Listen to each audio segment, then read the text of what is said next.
It's just been nagging at us for just many, many years. There's interesting stuff in this area, and we want to know more.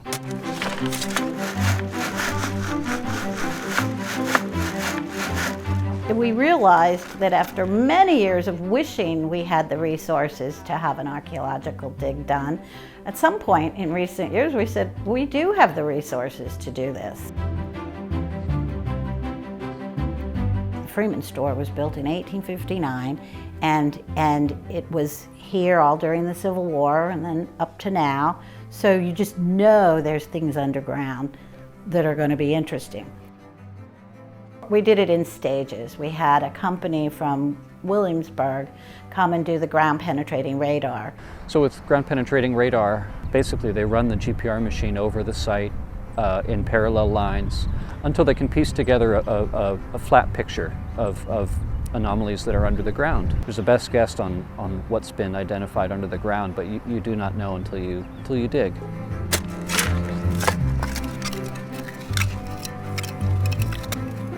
You can look at it as sort of a vertical slice through the soil, and it will show you what it detects is a variation in the density of soil layers. So like loose soil up against more compact natural soil deposits, that's detectable to the ground penetrating radar. Ottery was one of the 3 companies that we took bids from, and they were terrific. What really attracted us to them is their public-facing aspect of archaeology. They really like it that we're on a very public site and that the public will be walking by all the time, and they enjoy that interaction and teaching. We're working in a town park, and it's not fenced. It's open to the public throughout the period of time that we're digging here. And that actually is a great thing for us. Historic Vienna put up signage basically welcoming members of the public, visitors, to visit the excavations, talk to the archaeologists, and hear about what we're finding. You read about archaeology, you go to museums, you feel like you know stuff, but you never see it. We have these 1 meter squares that we've plotted very carefully. We're digging the soil out 1 layer at a time using hand tools. You know, they really do use very delicate tools, and if need be, they really do use a brush. And then we keep the materials that are recovered from each layer of soil separate. We run that soil through a sifter that's just a 1/4 inch steel screen.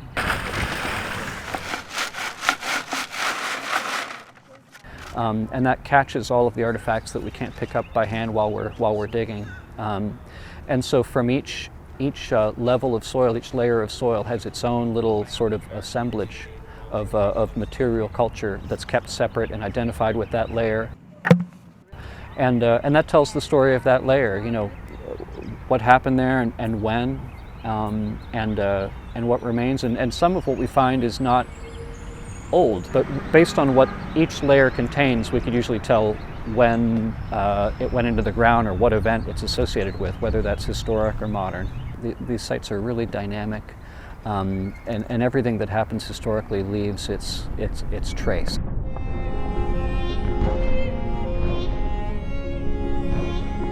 This site has been, continuously occupied before, during, and after the Civil War.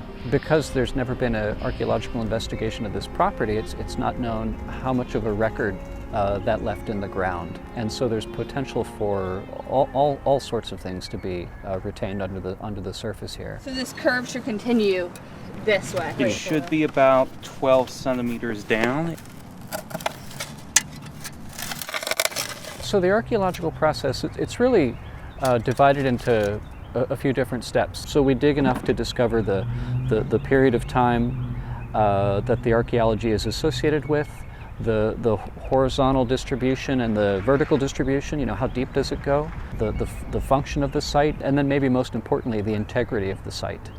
That is to say, sometimes you could have a really rich archaeological site that can tell us a lot about how people lived in the past, and the integrity is compromised so that there's not so much that you can learn from it. And sometimes resources can be almost completely lost to archaeology, So that's been the objective, to dig just enough to answer those questions, and that gives you all the information you need to sort of consider the future of the site. All of our crew are paid professional archaeologists, every one of them. And so they have the training in the background to accomplish that, to excavate the site while preserving all the contextual information and basically maintaining a record. What every archaeologist is told, and understands is that we have one shot at this. Any pit that we excavate, we have that one chance and we have to get it right. And there's always, you can never do it over again, and there's always some loss of information because we can't record absolutely everything. And frequently, when we find cultural features, we don't dig the entirety because there's no reason to. We'll dig a portion of it, and that provides a sample of the artifacts and enough information, and we leave the rest for some archaeologist in the future. The kinds of things that the archaeologists have found are a lot of 19th century buttons, some parts of ceramic dolls. We've found in one of these 1 meter squares, 50 or 60 fragments of these tobacco pipes, and they have manufacturer's marks on them so we can date them and identify where they came from.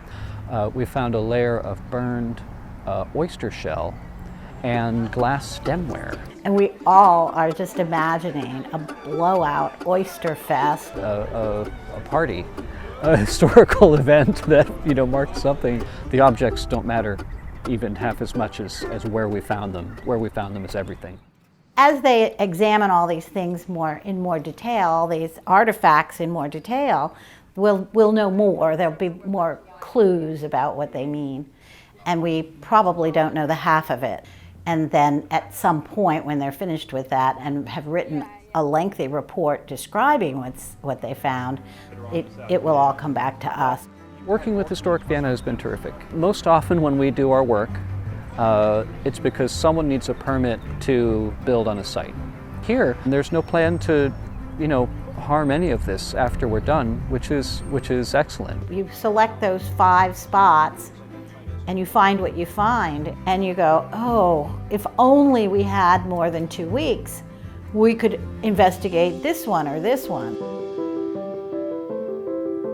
So I think that we'll be able to have them back at some point and find out more. It's just all part of getting a picture of what Vienna looked like.